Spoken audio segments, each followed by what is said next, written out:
Visible forces में मैंने बताया कि कैसे कैसे व्यक्तियों की कुंडली में कौन कौन से ग्रह होते हैं, उनको किस किस तरीके का आभास होता है। तो मैं इसमें आपको एक बात और बहुत बढ़िया बताना चाहूँगा। देखिए, वैसे तो देखा जाए तो वृंदावन के अंदर भगवान श्री कृष्ण की बहुत सारी कहानियाँ चर्चित हैं। आप वहाँ जाएंगे, देखेंगे।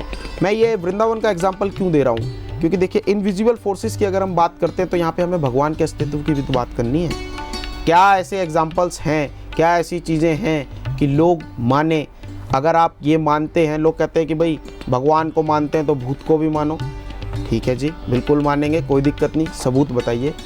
आप जाइए वृंदावन के अंदर, ऐसे बहुत से सबूत हैं। बहुत से वैज्ञानिकों ने कोशिश करी निधिवन के अंदर जाएं और देखें कि हमें कुछ दिखता है कि नहीं दिखता। उनको कुछ ही दिखता ही नहीं है, उनके कैमरे में कुछ आता ही नहीं है, उनको कुछ दिखता ही नहीं है। फिर भी मगर जब सुबह पट खोलते हैं तो सब कुछ हिला हुआ रहता है। तो ये बहुत बड़ा एक रहस्य है। ठीक है, और साथ ही साथ एक छोटी सी यहाँ पे एक कहानी है जो मैं आप लोगों के साथ शेयर करना चाहूँगा। वृंदावन की ही है, भगवान श्री कृष्ण से संबंधित ही है, भगवान के अस्तित्व को लेकर ये कहानी है।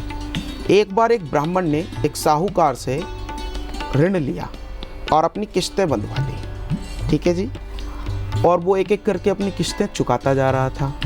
जब उसकी अंतिम किस्त देनी थी तो उस साहूकार ने क्या किया, उसने उस ब्राह्मण को बोल दिया कि तुमने तो अभी तक मुझे कुछ पैसा दिया ही नहीं है। और ब्राह्मण बड़ा परेशान, वो बोला कि अरे आप ऐसा मत करिए, मैं तो आखिरी किस्त देने जा रहा हूँ। भाई साहूकार ने जो भी पैसा लिया था उसका कोई लिखित प्रमाण तो था नहीं उसके पास। उसने अदालत में केस डाल दिया। अब ब्राह्मण को बुलाया गया, जज ने पूछा कि भाई आपने इनका पैसा क्यों नहीं दिया। ब्राह्मण ने बोला जी मैंने सारा पैसा इनको एक एक किस्त करके दे दिया है, मगर ये मना कर रहे हैं, मुझे नहीं मालूम। बाकी तो बाके बिहारी ही जानते हैं कि क्या मैंने दिया है क्या मैंने नहीं दिया है। तो जज ने बोला कोई सबूत या गवाह है आपके पास। तो उस ब्राह्मण ने बोला कि जी मेरे पास तो कोई सबूत नहीं है, मेरा तो जो भी सबूत है भगवान ही सबूत है। तो जज ने बोला ठीक है बताइए क्या सबूत है। तो उन्होंने बोला ठीक है, हमारा सबूत तो हमारे बाके बिहारी जी हैं। तो ठीक है जी, जज ने भी बोल दिया ठीक है आप बताइए कहाँ पे सम्मन भेजना है। लिखा जज ने सम्मन, और सम्मन बाके बिहारी मंदिर में सम्मन भेज दिया कि गवाह लाइए। अब जिस दिन गवाही का दिन था, एक वृद्ध व्यक्ति आता है और कोर्ट के अंदर खड़ा होकर ये गवाही देकर जाता है कि हाँ इस ब्राह्मण ने मेरे सामने इस दिन ये पैसे दिए। जब जज ने साहूकार की किताब चेक करवाई, उस दिन का डेटा चेक करवाया, अमाउंट वही निकला जो अमाउंट था, दिन वही निकला, सब कुछ वही निकला, मगर नाम अलग था। साहूकार ने चालाकी से नाम गलत डाले हुए थे। साहूकार को इसकी सज़ा दी गई।